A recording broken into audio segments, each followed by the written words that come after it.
Bismillahirrahmanirrahim. Assalamu alaikum. My name is Mubashir Bashir and you are welcome into Access of English Learning. Guys, आज हम बात करने जा रहे हैं प्रोनाउन के बारे में और उसकी मुख्तलिफ एग्ज़ाम के बारे में। मैंने यहाँ पे कुछ सोर्स लिखी हैं, कुछ काइंड्स लिखी हैं प्रोनाउन की, उसकी टाइप्स भी लिखी हैं। इनसे अगर पिछली वीडियो में जाएँ तो मैंने different one by one pronoun और उसकी जो टाइप्स हैं सबको वन बाय वन नरेट किया है। आज हम इन शॉर्ट एक कंप्लीट ओवरव्यू लेते हैं प्रोनाउन और उसकी कंप्लीट टाइप्स का। जितनी भी सोर्स यहाँ पे दी गई हैं इंग्लिश ग्रामर में, सबके बारे में आज हम जानेंगे वन बाय वन। इसमें उर्दू भी होगी और इंग्लिश दोनों मिक्सअप हम जानेंगे। Let's start with the first. हमारे पास पहला जो प्रोनाउन है वो है पर्सनल प्रोनाउन।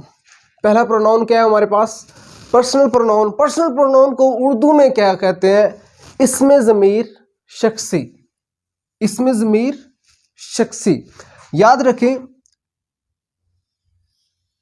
इसको मैंने यहां पे सर्कल लगाया है, पर्सन। एल साइड पे करें। आप ऐसे समझे कि एल यहां पे है ही नहीं, एल नहीं है, आप इसको समझे पर्सन।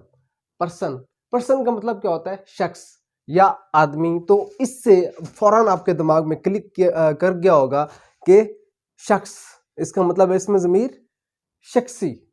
पर्सनल प्रोनाउन, इसमें ज़मीर शख्सी। अगर आप उर्दू में कोई आपसे पूछ ले कि यार पर्सनल प्रोनाउन को उर्दू में क्या कहते हैं, आप सोचने लग जाएंगे पता नहीं क्या कहते थे।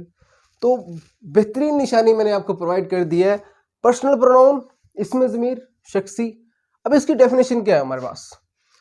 पर्सनल, अगर शख्स है तो इसका मतलब है कि अपने बारे में कोई बात हो रही होगी। It stand for first, second and third person. जब भी हम बात करते हैं, याद रखें, मैं बात कर रहा हूं तो आप सुनने वाले हैं। मैं फर्स्ट पर्सन हूं, मैं बात कर रहा हूं। You are second person, you are listening me. हम जिस चीज़ के बारे में बात कर रहे हैं ना, वो क्या होगा? वो थर्ड पर्सन होगा, यानी कि गायब। मैं मुतकल्लम, आप हाजिर हैं, और गायब वो शख्स जिसे हम थर्ड पर्सन कहते हैं, उसके बारे में बात हो रही होगी। जहां कहीं भी अपने बारे में, दूसरे शख्स के बारे में या तीसरे शख्स के बारे में बात हो रही होगी तो वो क्या होगा? वो कौन सा प्रोनाउन होगा? पर्सनल प्रोनाउन होगा। ठीक है, हमारे पास पर्सनल प्रोनाउन कौन कौन से हैं मैंने यहाँ पे मेंशन कर दिए। पहला हमारे पास है आई। मैंने पहले भी कहा मुतकल्लम, मैं खुद, आई। आई। उसके बाद है वी, हम बहुत से लोग यहाँ पे खड़े हैं, वी। फिर क्या है? यू, मैं आपकी बात कर रहा हूँ, you are seeing my videos, आप मेरी वीडियोज़ देख रहे हैं। उसके बाद मैं क्या कहता हूँ? दे, हम उन लोगों की बात करते हैं। ठीक है, कुछ स्टूडेंट्स की बात कर रहे हैं। They were the student who were running towards bus, जो बस की तरफ भाग रहे थे वो क्या थे? वो तालिबे इल्म थे, यानी कि हम उनकी बात कर रहे हैं, वो थर्ड पर्सन हो गया। अब इसकी एग्जांपल आप कैसे, इस एग्जांपल में कैसे यूज करेंगे? सेंटेंस हम बनाते हैं, किसका बनाए? आई का बनाते हैं? नहीं, मैं अपना नहीं बनाऊंगा, मैं यू का बनाता हूं। यू का बनाता हूं कैसे? You are an intelligent. You are an intelligent, आप एक ज़हीन हैं। ज़हीन शख्स, इंटेलिजेंट स्टूडेंट कह लें, ज़हीन तालिब इल्म है। इसके बाद दे आर गुड स्टूडेंट। उसके बाद we are good people, we are Muslim. ठीक है, वी आर पाकिस्तानी। हम इस तरह मुख्तलिफ सेंटेंस में इस्तेमाल करेंगे। तो हमारे पास पहला क्या है? यू क्या है? Personal pronoun. हमारे पास सेकंड टाइप क्या है इसकी? Reflexive pronoun. Reflexive pronoun personal pronoun की एक शाख है। इसको उर्दू में क्या कहते हैं? माकूस, यानी कि इसमें ज़मीर माकूस। यहाँ पे मैंने शॉर्ट लिखा है, उर्दू कंप्लीट नहीं लिखी।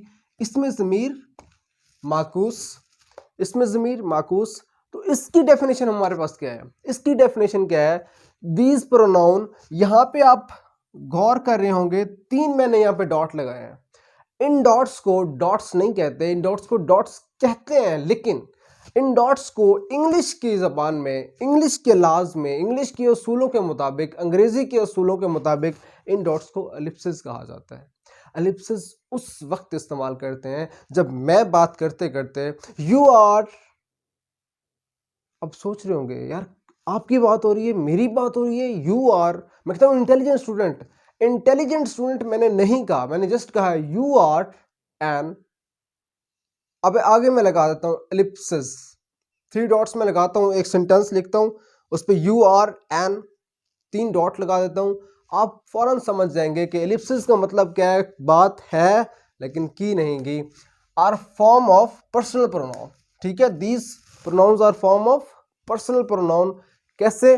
My self, ourself, oneself, etc, ठीक है, myself, ourself, oneself. इसका सेंटेंस आप कैसे बनाएंगे? माई सेल्फ कब बनाएं? I succeeded by help myself, मैं कामयाब हुआ, मैं अपनी मदद आपके तहत कामयाब हुआ। You can be successful by help yourself, ठीक है। अब इस तरह सेंटेंस बना सकते हैं। हमारे पास अगला जो वर्ड, अगली जो टाइप है वो है डेमोन्स्ट्रेटिव प्रोनाउन।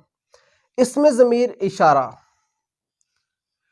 इशारा, ये फिंगर हम इससे इशारा करते हैं, उंगली से हम उंगली का इस्तेमाल करते हुए या किसी भी एक स्टिक का इस्तेमाल करते हुए इशारा करते हैं। स्टिक को भी पकड़ती क्या है? ग्रिप उंगली से ही आती है।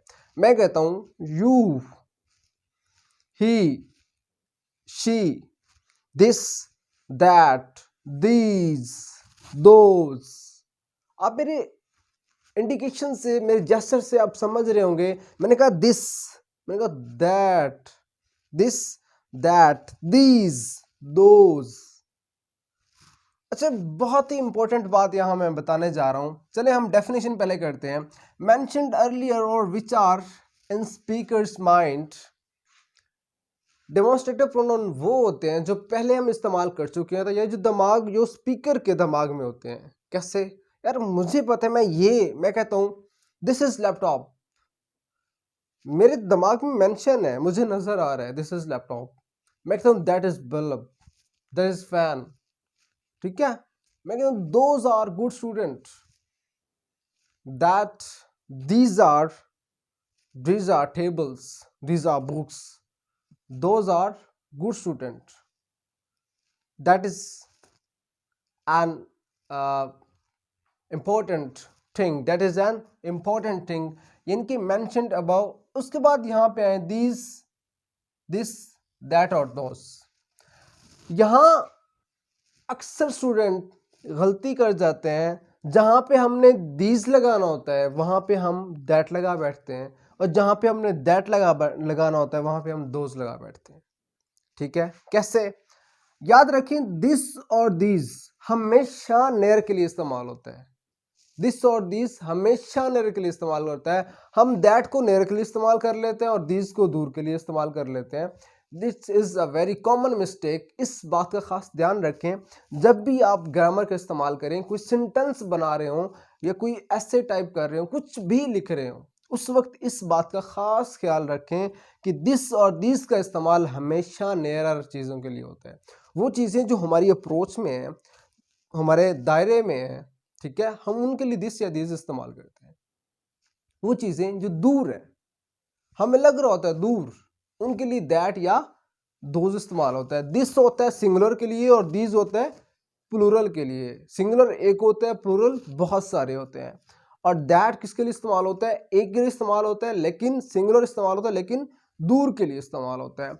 और दोज दूर के लिए इस्तेमाल होता है, लेकिन प्लूरल के लिए इस्तेमाल होता है। आई होप आपको समझ आ गई होगी। मैं कहता हूं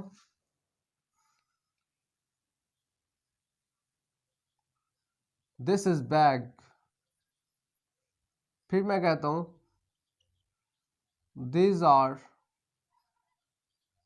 pens, फिर मैं कहता हूं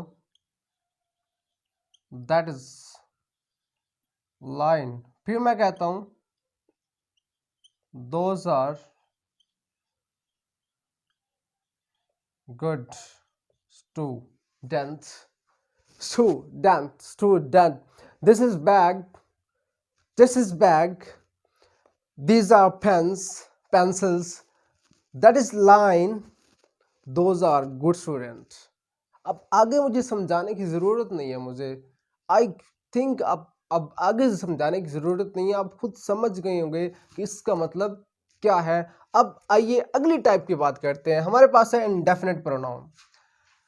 अगर आपको याद हो तो जब मैंने इंडेफिनिट प्रोनाउन की वीडियो बनाई थी उस वक्त मैंने ये ज़रूर कहा था कि इस इनको मिटा दें, इस डेफिनेट को निकालें। डेफिनेट का मतलब सर्च करें गूगल पे या डिक्शनरी पे। अगर आप नए हैं यहाँ पे तो जाएं डिक्शनरी या गूगल पे सर्च करें, मतलब डेफिनेट का मतलब क्या होता है। हम अक्सर यूज़ करते हैं definitely, definitely you are right, definitely your statement is right, definitely you are good student, definitely my teacher is a very precious for me, it's very precious for me, definitely, obviously, definitely। indefinite का क्या मतलब होता है? definite हुआ वाजे, ठीक है, मैं कहता हूं वाजे। indefinite जो वाजे नहीं होता, indefinite दो आर्टिकल्स होते हैं, एक डेफिनेट एक होता है indefinite। डेफिनेट कौन सा होता है? द indefinite ए और एन।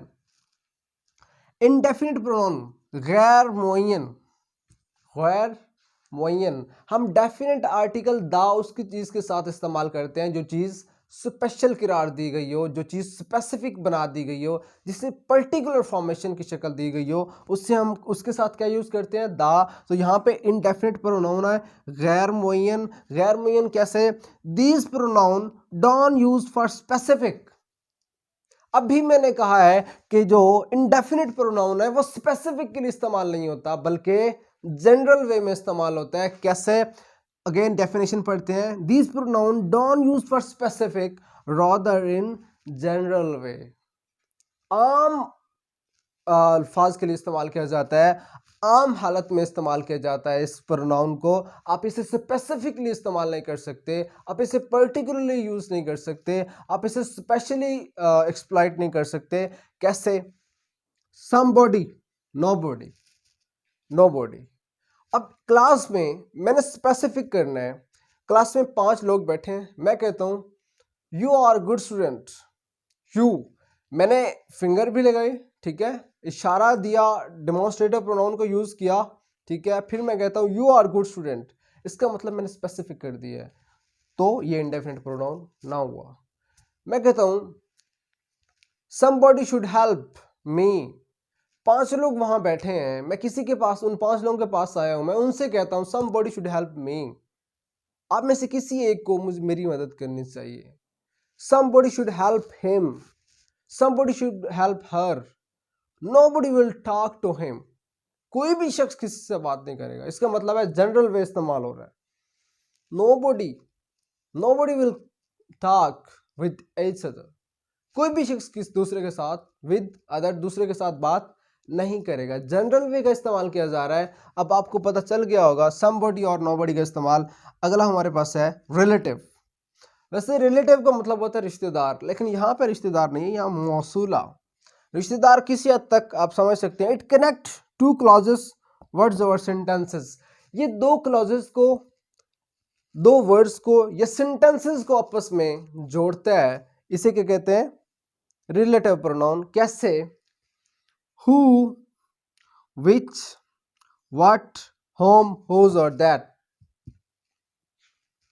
अब आप अगर ये जानना चाह रहे हैं कि हुज का इस्तेमाल कहाँ होता है, विच का इस्तेमाल कहाँ होता है, हु का इस्तेमाल कहाँ होता है, होम का इस्तेमाल कहाँ होता है, हुज का इस्तेमाल कहाँ होता है, तो यहाँ जो हमने वक्त वेस्ट करना है, जो अपना कीमती टाइम यहाँ पे वेस्ट करेंगे, उससे बेहतर यही है कि आप जाएं चैनल पे, access of English learning channel का नाम है, वहाँ पे पिछली वीडियोस में मैंने रिलेटिव प्रोनाउन पे वीडियो बनाई है। आप वहाँ जाके चेक कर सकते हैं कि इसका इस्तेमाल, बेहतरीन इस्तेमाल क्या है। बड़ी इजीएस्ट वीडियो बनाई है मैंने आपके लिए कि हु और विच का इस्तेमाल क्या होता है। हम अक्सर गलती करते हैं, हम विच का इस्तेमाल इंसानों के साथ कर देते हैं और हु का इस्तेमाल जानवरों के साथ कर देते हैं। हम हुज का इस्तेमाल जानवरों के साथ कर देते हैं और होम का इस्तेमाल इंसानों के साथ कर देते हैं।